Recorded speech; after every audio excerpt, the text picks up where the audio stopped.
Author H.G. Wells, the man behind The Time Machine and War of the Worlds, would write about a planned world state in which there must be a common faith and law for mankind.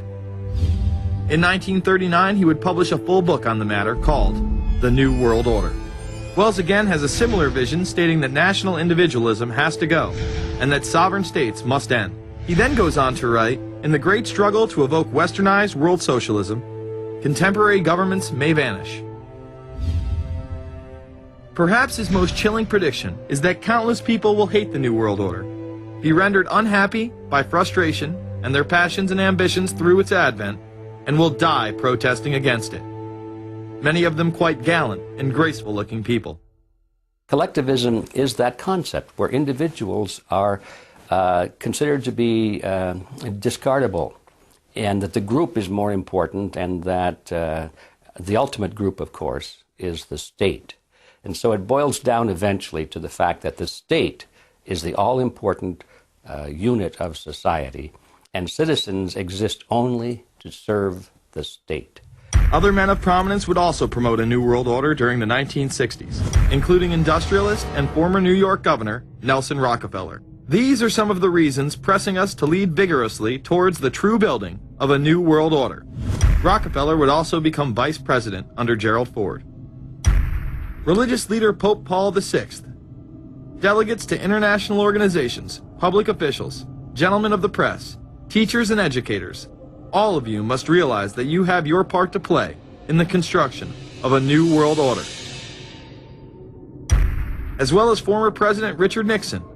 And the hope that each of us has to build a new world order. However, Nixon was largely a mouthpiece for his most dominant advisor, Secretary of State Henry Kissinger. Kissinger may be the most vocal proponent for a new world order of his era. He has called for it time and time again, in policy papers, meetings, and interviews. Time magazine recognized both Nixon and Kissinger as Men of the Year after announcing their New World Order in China. However, they were working on it long before. In these once classified documents, they both discussed the New Order with the President of Indonesia. Mainstream media was even critical of Kissinger's vision in the early 70s. In ragged, spasmodic fashion, a new world order is coming into being, but it looks less and less like the world order that Mr. Kissinger had constructed in his own mind. Kissinger's New World Order would fall under the radar for some time. However, it saw a vast revival during the first Bush administration. Here is Brent Scowcroft, former vice chairman of Kissinger Associates and former national security advisor under both Ford and Bush Sr., as he discusses the New World Order. Looking at the subtitle this morning, Are We Ready for the New World Order, gives me something of the shudders. That phrase, New World Order, I'm afraid I'm partly responsible for resurrecting. To me, what that symbolized was perhaps a fundamental change in the character of our response to national security issues. Here, Charlie Rose asked Scowcroft, Kissinger, and former national security advisor Zbigniew Brzezinski if we are living in a new world order. Where are we as we think about this time in American foreign policy? Are we at a special moment which is being redefined? Or are we creating a new world order? We're at a moment when the international system is in a period of change like we haven't seen for several hundred years. In some parts of the world, the nation state on which the existing international system was based is either giving up its traditional aspects, like in Europe, or as in the Middle East. George H.W. Bush would campaign for a new world order like no other president before him. He would openly discuss it during his State of the Union address. What is at stake is more than one small country. It is a big idea, a new world order, where diverse nations are drawn together in common cause to achieve the universal aspirations of mankind. Again, a unified Europe was a major goal in creating this order. With few exceptions, the world now stands as one.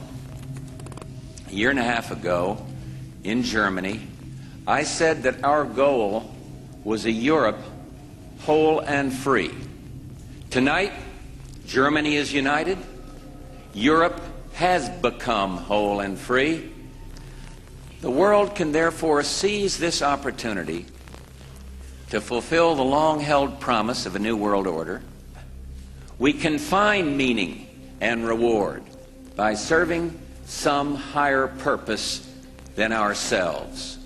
A shining purpose, the illumination of 1,000 points of light. Bush Sr. and his administration would tour and promote this agenda across the board at any given opportunity. The President has spoken often of a new world order. And we have an unprecedented opportunity to build a new era of peace and prosperity here and abroad, to build a new world order. It's my understanding, I think that the President, and I don't know the context of how it came up in his speech last night in New York, said that China must be a part of the new world order. I guess I would like to ask you how you envision China fitting into the new world order.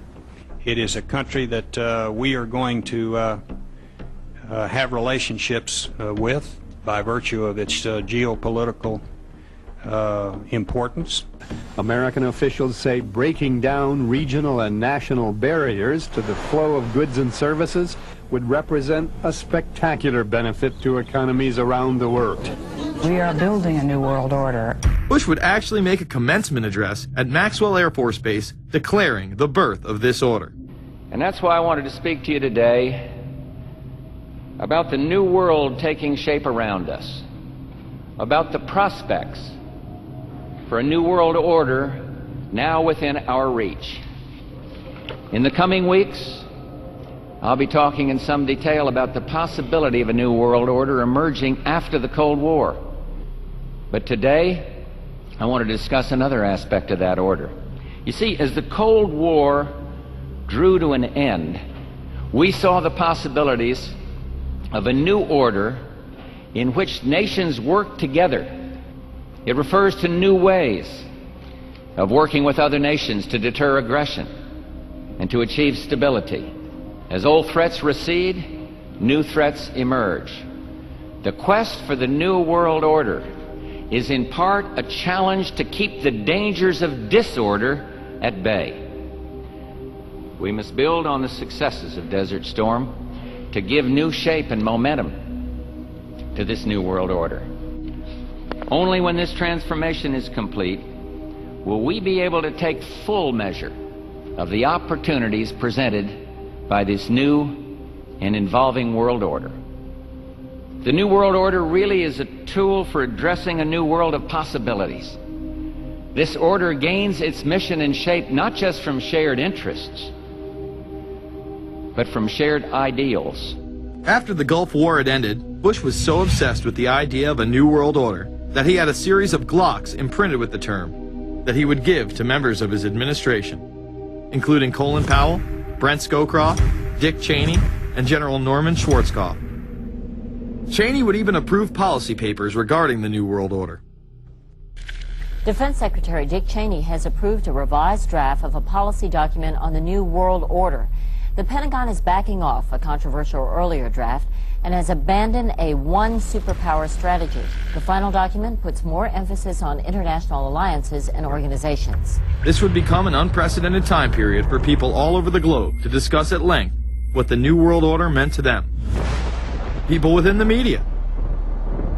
Does anybody want to talk about the New World Order? Is there a New World Order out there, or is this a vision that exists in the... He does have his vision, there's no doubt about that. But does that exist in the President's mind, or does it exist out there in reality? This President sees this episode as the first test case, as the first example for the New World Order he is trying to organize. Some people have called it the New World Disorder, and there's a lot of truth to that.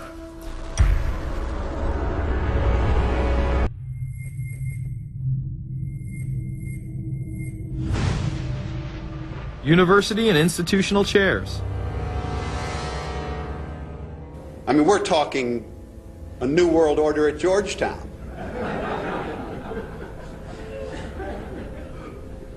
And we'd like to be very much a part of it and continue to live. This is a world that is likely to be dominated in the near future, and perhaps longer, by the Gulf War and the New World Order, which is the buzzword of the moment. So the secret of a New World Order, and at this point it's just a slogan, but it does have some historical background in terms that orders have succeeded each other over time. The secret of this is to learn how to use coalitions.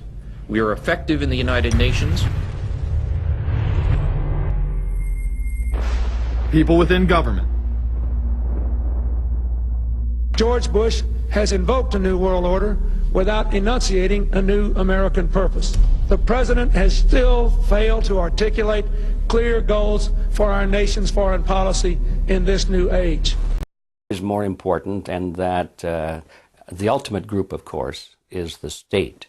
And so it boils down eventually to the fact that the state is the all-important unit of society, and citizens exist. Temporary governments may vanish.